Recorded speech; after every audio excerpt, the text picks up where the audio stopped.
कल्पना कीजिए, यदि आप किसी ब्रोकर या शुल्क के बिना सीधे भारत सरकार के बॉन्ड में निवेश कर सके तो कैसा रहेगा। भारतीय रिजर्व बैंक रबी की नई रिटेल डायरेक्ट स्कीम 2025 के माध्यम से अब यह संभव है। यह योजना व्यक्तिगत निवेशकों को सरकारी प्रतिभूतियों में सीधे निवेश करने का एक सुरक्षित और सुविधाजनक तरीका प्रदान करती है। भारतीय reserve bank RB retail direct scheme 2021 में शुरू की गई थी। इसे 2025 में और भी सुव्यवस्थित कर दिया गया है। यह योजना खुदरा निवेशकों को सरकारी प्रतिभूतियों में सीधे निवेश करने की अनुमति देती है। इस माध्यम से खुदरा निवेशक सीधे सरकारी प्रतिभूतियों जी-सेक में निवेश कर सकते हैं। खुदरा निवेशक यानी आप और मैं सरकारी प्रतिभूतियों में निवेश कर सकते हैं। यह खुदरा निवेशकों को सरकारी प्रतिभूतियों में सीधे निवेश करने की अनुमति देता है। निवेश के प्रकारों में टी बिल्स शामिल हैं, जो अल्पकालिक निवेश विकल्प हैं। सरकारी निवेश के अन्य विकल्पों में जीओआई बॉन्ड शामिल हैं, जो सरकार द्वारा जारी किए जाते हैं। राज्य विकास नोड एसटीएल भी निवेश के प्रकार हैं, जो राज्य सरकारों द्वारा जारी किए जाते हैं। हाईलाइट, कोई एजेंट नहीं, शुद्ध प्रत्यक्ष पहुंच। हाईलाइट, कोई शुल्क नहीं, शुद्ध प्रत्यक्ष पहुंच। हाईलाइट, कोई ब्रोकरेज नहीं, शुद्ध प्रत्यक्ष पहुंच। भारतीय नागरिक निवेश करने के लिए पात्र हैं। कुछ शर्तों के साथ अनिवासी भारतीय एनआरआई भी निवेश कर सकते हैं। हिंदू अविभाजित परिवार HAUF, नाबालिग अभिभावक के माध्यम से साझेदारी और संस्थान भी निवेश के लिए पात्र हैं। शून्य कमीशन, सरकार समर्थित होने के कारण ऑनलाइन RDZ खाता रिटेल डायरेक्ट गिल्ट बहुत सुरक्षित है। ऑनलाइन RDZ खाते के लाभ में कोई कमीशन नहीं लगना और सरकारी समर्थन मिलना शामिल है, जिससे यह सुरक्षित निवेश विकल्प बनता है। खुदरा प्रत्यक्ष गिल्ट खाते सरकार द्वारा समर्थित होने के कारण निवेश के लिए एक सुरक्षित और विश्वसनीय विकल्प है। दीर्घकालिक धन निर्माण के लिए विकल्प मौजूद हैं। ये विकल्प कुछ मामलों में फिक्स्ड डिपॉजिट FD से बेहतर साबित हो सकते हैं। दीर्घकालिक निवेश रणनीतियों के माध्यम से वित्तीय सुरक्षा और विकास को बढ़ावा मिलता है। स्टॉक या म्यूचुअल फंड की तुलना में कम तरलता एक नुकसान है। कम तरलता का मतलब है कि निवेश को जल्दी से नकदी में बदलना मुश्किल है। तरलता की कमी के कारण तत्काल वित्तीय आवश्यकताओं को पूरा करना चुनौतीपूर्ण हो सकता है। चरण 1, R.B.I रिटेल डायरेक्ट की वेबसाइट retaildirect.org इन पर जाएं। वेबसाइट का होम पेज स्पष्ट रूप से प्रदर्शित होता है, जो उपयोगकर्ता के लिए आसान नेविगेशन प्रदान करता है। उपयोगकर्ता के अनुकूल इंटरफेस के साथ वेबसाइट का डिजाइन जानकारी को आसानी से खोजने में मदद करता है।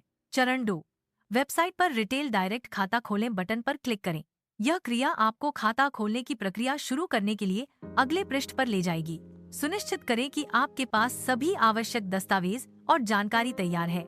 तीसरा चरण, अपना पैन, आधार, ईमेल और बैंक विवरण दर्ज करें। पैन विवरण में सटीक पैन नंबर और नाम शामिल होना चाहिए। आधार विवरण में आधार नंबर और पंजीकृत मोबाइल नंबर शामिल होना चाहिए। चरण 4, आधार OTP का उपयोग करके eKYC करें। आधार OTP के माध्यम से eKYC प्रक्रिया को सुरक्षित और सुविधाजनक बनाया गया है। eKYC के लिए पंजीकृत मोबाइल नंबर पर प्राप्त OTP दर्ज करें। चरण 5, RDZ खाता मुफ्त में बनाया जाएगा। यह प्रक्रिया पूरी तरह से मुफ्त है, जिससे कोई भी आसानी से RDZ खाते का उपयोग कर सकता है। RDZ खाते के माध्यम से उपयोगकर्ता विभिन्न सेवाओं और सुविधाओं का लाभ उठा सकते हैं।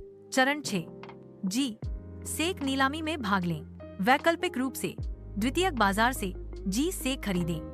दोनों विकल्पों से सरकारी प्रतिभूतियों में निवेश किया जा सकता है। रिटर्न्स टी बिल्स पर 6.8% से 7.3% तक मिलते हैं। टी बिल्स पर मिलने वाले रिटर्न्स 6.8% से 7.3% तक होते हैं। टी बिल्स निवेश पर एक निश्चित समय में 6.8% से 7.3% तक रिटर्न्स प्राप्त होते हैं। जीओआई बॉन्ड 7% से 8% की निश्चित या फ्लोटिंग ब्याज दर प्रदान करते हैं। निश्चित ब्याज दर बॉन्ड में ब्याज दर बॉन्ड की पूरी अवधि के दौरान स्थिर रहती है। फ्लोटिंग ब्याज दर बॉन्ड में ब्याज दर बाजार की स्थितियों के अनुसार बदलती रहती है। दीर्घकालिक प्रतिभूतियां स्थिर आय प्रदान करती हैं। ये निवेश निवेशकों को नियमित आय का स्रोत प्रदान करते हैं। इन प्रतिभूतियों में सरकारी बांड और कॉरपोरेट बांड शामिल हैं। जोखिम, कम तरलता का मतलब है कि परिपक्वता से पहले निकलने पर नुकसान हो सकता है। परिपक्वता से पहले निकलने पर नुकसान की संभावना को दर्शाने के लिए एक ग्राफिकल प्रतिनिधित्व दिखाया गया है। कम तरलता के जोखिम को कम करने के लिए निवेश को परिपक्वता तक बनाए रखने की सलाह दी जाती है।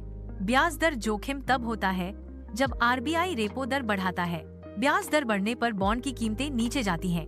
यह बॉन्ड धारकों के लिए जोखिम का एक रूप है, लेकिन अगर परिपक्वता तक रखा जाए तो कोई नुकसान नहीं होगा। स्थिर ब्याज मिलेगा। परिपक्वता तक रखने पर कोई नुकसान नहीं, क्योंकि ब्याज दर स्थिर रहती है। स्थिर ब्याज दर के कारण परिपक्वता तक निवेश सुरक्षित रहता है। यह निर्धारित करना कि कोई निवेश आपके लिए सही है या नहीं, आपकी व्यक्तिगत वित्तीय स्थिति और लक्ष्यों पर निर्भर करता है। निवेश करने से पहले अपनी जोखिम सहनशीलता, निवेश क्षितिज और वित्तीय लक्ष्यों का मूल्यांकन करना महत्वपूर्ण है। निवेश उन लोगों के लिए उपयुक्त है जो अपनी बचत को बढ़ाना चाहते हैं और दीर्घकालिक वित्तीय सुरक्षा प्राप्त करना चाहते हैं। यह उन निवेशकों के लिए आदर्श है जो जोखिम से बचना चाहते हैं। यह वरिष्ठ नागरिकों के लिए उपयुक्त है जो नियमित मासिक आय चाहते हैं। यह उन लोगों के लिए भी एक अच्छा विकल्प है जो फिक्स्ड डिपॉजिट एफडी की कम ब्याज दरों से निराश हैं। यह दृश्य उन पहली बार निवेश करने वालों के लिए है जो एक सुरक्षित शुरुआत चाहते हैं। यह निवेश की दुनिया में कदम रखने का एक सुरक्षित और सरल तरीका है। यह उन लोगों के लिए डिजाइन किया गया है जो जोखिम से बचना चाहते हैं और धीरे धीरे निवेश करना चाहते हैं। यह उन लोगों के लिए उपयुक्त नहीं है जिन्हें बार बार तरलता की आवश्यकता होती है। यह उन लोगों के लिए उपयुक्त नहीं है जो उच्च विकास चाहते हैं। इक्विटी या म्यूचुअल फंड में बेहतर विकल्प उपलब्ध हैं। एफडी सावधि जमा एक निश्चित अवधि के लिए बैंक में जमा की गई राशि है जिस पर ब्याज मिलता है। जी सेक सरकारी प्रतिभूतियां सरकार द्वारा जारी किए गए धन उपकरण हैं जो निवेश पर निश्चित या परिवर्तनीय ब्याज देते हैं। एफडी की तुलना में जी सेक में जोखिम कम होता है क्योंकि यह सरकार द्वारा समर्थित होती है, लेकिन एफडी में तरलता अधिक होती है। म्यूचुअल फंड विभिन्न निवेशकों से एकत्रित धन का उपयोग करते हैं, जबकि जी सेक सरकार द्वारा जारी किए जाते हैं। म्यूचुअल फंड में जोखिम जी सेक की तुलना में अधिक होता है, लेकिन संभावित रिटर्न भी अधिक होता है। म्यूचुअल फंड का प्रदर्शन बाजार की स्थितियों पर निर्भर करता है, जबकि जी सेक सरकार की क्रेडिट रेटिंग पर निर्भर करता है। जोखिम से बचने वाले निवेशक सुरक्षित, सरकार समर्थित निवेशों की तलाश में हैं। सरकारी बांड और ट्रेजरी बिल जैसे निवेश जोखिम से बचने वाले निवेशकों के लिए उपयुक्त हैं। ये निवेश पूंजी की सुरक्षा और स्थिर रिटर्न प्रदान करते हैं, जो उन्हें कम जोखिम वाले पोर्टफोलियो के लिए आदर्श बनाते हैं। निवेशक जो स्थिर रिटर्न की तलाश में दीर्घकालिक निवेश क्षितिज रखते हैं। दीर्घकालिक निवेश क्षितिज वाले निवेशकों के लिए स्थिर रिटर्न एक महत्वपूर्ण लक्ष्य है। स्थिर रिटर्न प्राप्त करने के लिए दीर्घकालिक निवेश एक प्रभावी रणनीति है। वैकल्पिक निवेश विकल्प फिक्स्ड डिपॉजिट की तुलना में अधिक रिटर्न की संभावना प्रदान करते हैं। इनमें बाजार जोखिम शामिल है, जिससे फिक्स्ड डिपॉजिट की तुलना में पूंजी हानि की अधिक संभावना होती है। वैकल्पिक निवेश में आमतौर पर फिक्स्ड डिपॉजिट की तुलना में कम तरलता होती है, जिससे जरूरत पड़ने पर तुरंत धन निकालना मुश्किल हो जाता है। ब्याज दरों में बदलाव बांड के मूल्यों को प्रभावित कर सकते हैं। ब्याज दरें बढ़ने पर मौजूदा बांड का मूल्य कम हो जाता है, क्योंकि नए बांड अधिक आकर्षक हो जाते हैं। ब्याज दरें कम होने पर मौजूदा बांड का मूल्य बढ़ जाता है, क्योंकि वे अधिक मूल्यवान हो जाते हैं। परिपक्वता तक बांड रखने का मतलब है कि जारीकर्ता द्वारा मूलधन वापस करने तक इंतजार करना। जल्दी बेचने का मतलब है कि बाजार मूल्य के आधार पर परिपक्वता से पहले बांड को अन्य निवेशकों को बेचना। परिपक्वता तक रखने से निश्चित रिटर्न मिलता है, जबकि जल्दी बेचने से बाजार जोखिम और संभावित लाभ होता है। सरकारी प्रतिभूति नीलामी में भाग लेने के लिए प्लेटफॉर्म पर पंजीकरण और सत्यापन पूरा करें। नीलामी अनुभाग में प्रवेश करें, उपलब्ध प्रतिभूतियों का चयन करें और अपनी बोली राशि दर्ज करें। अपनी बोली की पुष्टि करें और नीलामी के परिणाम की प्रतीक्षा करें। सफल बोली दाताओं को सूचित किया जाएगा। द्वितीयक बाजार में बांड खरीदने और बेचने के अवसरों की खोज। द्वितीयक बाजार निवेशकों को परिपक्वता से पहले बांड खरीदने या बेचने की अनुमति देता है। बांड की कीमतें ब्याज दरों, क्रेडिट रेटिंग और बाजार की स्थितियों से प्रभावित होती हैं। सरकारी प्रतिभूतियों में निवेश करने से जुड़े कर निहितार्थों की एक व्यापक समीक्षा। सरकारी प्रतिभूतियों से प्राप्त ब्याज आयकर योग्य है और निवेशक की आय के अनुसार कर लगाया जाता है। सरकारी प्रतिभूतियों की बिक्री पर होने वाले पूंजीगत लाभ पर भी लागू कर कानूनों के अनुसार कर लगता है। अपने रिटेल डायरेक्ट गिल्ड आरडीजी खाते को प्रभावी ढंग से प्रबंधित करने के लिए सुझाव। अपने खाते की सुरक्षा सुनिश्चित करने के लिए मजबूत पासवर्ड और 2 कारक प्रमाणीकरण का उपयोग करें। अपने निवेशों को ट्रैक करने और परिपक्वता तिथियों पर अपडेट रहने के लिए नियमित रूप से अपने आरडीजी खाते की निगरानी करें।